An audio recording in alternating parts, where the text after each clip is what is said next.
بسم اللہ الرحمن الرحیم۔ دوستو، کسی بھی معاشرے کی ترقی کا انحصار دو چیزوں پر ہوتا ہے۔ جب اس قوم کو، اس معاشرے کے لوگوں کو بروقت کھانا مل رہا ہو اور وہ پرامن ہو، یعنی گھر سے نکلتے وقت کوئی بھی شخص ایسا نہ ہو کہ وہ اس پریشانی میں نکلے کہ کہیں میں واپس لوٹوں گا کہ نہیں، میرے پاس جو مال ہے وہ واپس آئے گا کہ نہیں، کہیں یہ رستے میں لٹ تو نہیں جائے گا، کہیں مجھے کوئی قتل تو نہیں کر دے گا۔ جب کسی قوم کو بروقت کھانا مل رہا ہو اور وہ امن کی حالت میں ہے، گھر میں سکون سے ہیں، معاشرے میں سکون سے ہیں، وہ اپنی دکان پر بیٹھے ہیں، سکون سے بیٹھے ہیں، وہ ایک جگہ سے دوسری جگہ ٹریولنگ کرتے ہیں تو سکون کے ساتھ، امن کے ساتھ کرتے ہیں، کوئی رستے میں ان کو کوئی رکاوٹ نہیں آتی، تو جو معاشرہ اس طرح کی نعمتیں لے رہا ہوتا ہے وہ معاشرہ ترقی کی طرف جاتا ہے اور وہ بہت زیادہ ترقی کرتا ہے۔ لیکن ایسی ترقی جس میں یہ نعمتیں مل رہی ہوں اور اس ترقی میں اللہ کو بھول جائے، اس ترقی میں اس ترقی دینے والے کو بھول جائے، یا وہاں پر جو نعمتیں اللہ تعالیٰ کی طرف سے ملی ہوئی ہیں، غذا بھی وقت پہ مل رہی ہے اور امن ہے، جان کی حفاظت ہے اور بہت سے معاملات جو ہیں وہ پرسکون ہیں، زندگی پرسکون گزر رہی ہے، اب انسان اللہ کو بھول جائے، اللہ کی دی ہوئی کتاب کو بھول جائے، اللہ کی فرض کردہ عبادت اور احکامات کو بھول جائے، تو پھر کیا ہوتا ہے؟ اللہ رب العالمین ان نعمتوں کو واپس لے لیتے ہیں کیونکہ وہ غلط استعمال کی جا رہی ہیں۔ اللہ تعالیٰ نے ہمیں یہ حکم دیا ہے فَلْيَعْبُدُوا رَبَّ هَذَا الْبَيْتِ، سورہ قریش کی آیت نمبر 3 اور 4 میں،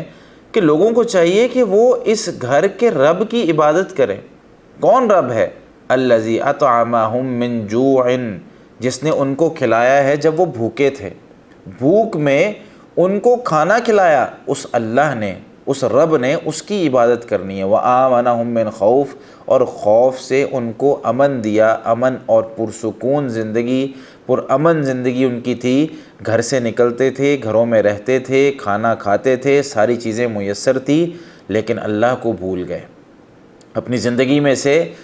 ابھی بھی غور کریں، ہماری زندگی میں یہ جو عذاب ہیں، یہ جو معاملات خراب ہیں، یہ کیوں ہیں؟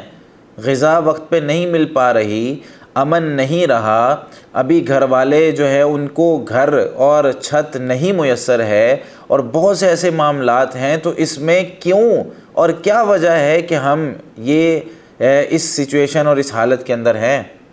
اس کی وجہ بھی اللہ تعالیٰ نے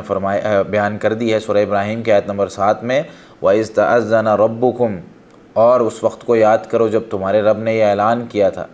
لَإِن شَكَرْتُمْ لَأَزِيدَنَّكُمْ، اگر تم شکر ادا کرو گے، اگر تمہارا رویہ ایسا رہا کہ نعمتیں استعمال کر کے اللہ کو یاد رکھا،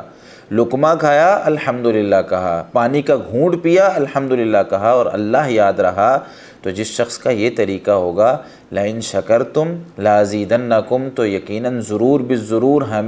ہم تمہیں وہ نعمتیں بڑھا چڑھا کر دیں گے، ان نعمتوں میں ہم تمہیں مزید اضافہ کر دیں گے، استعمال کرو،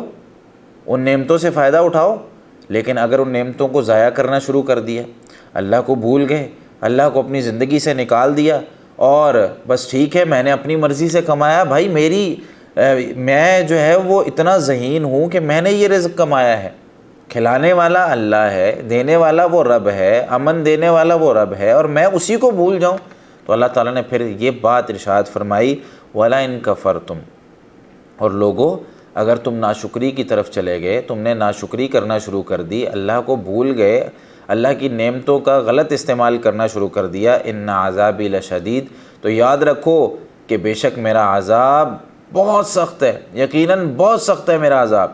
تو میرے بھائی، اس وقت جو حالت ہے، جو لوگوں کے پاس غذا نہیں ہے، جو اس وقت پرامن معاشرہ نہیں ہے، بد امنی کی حالت ہے، یہ ساری اسی لیے ہے کہ ہماری زندگیوں سے ہم نے اللہ کو نکال دیا ہے، کہ جس نے اہل مکہ کو امن دیا تھا، جس نے اہل مکہ کو کھانا کھلایا تھا، جس نے ہمیں کھانا کھلایا تھا، جس نے ہر اس شخص کو، ہر اس مخلوق کو کھانا کھلایا ہے جس کو کھانے کی جو ہے وہ ضرورت ہے، وہ اللہ ہی سمندر کی مچھلیوں کو، جو کہ بہت بڑی جو ہے وہ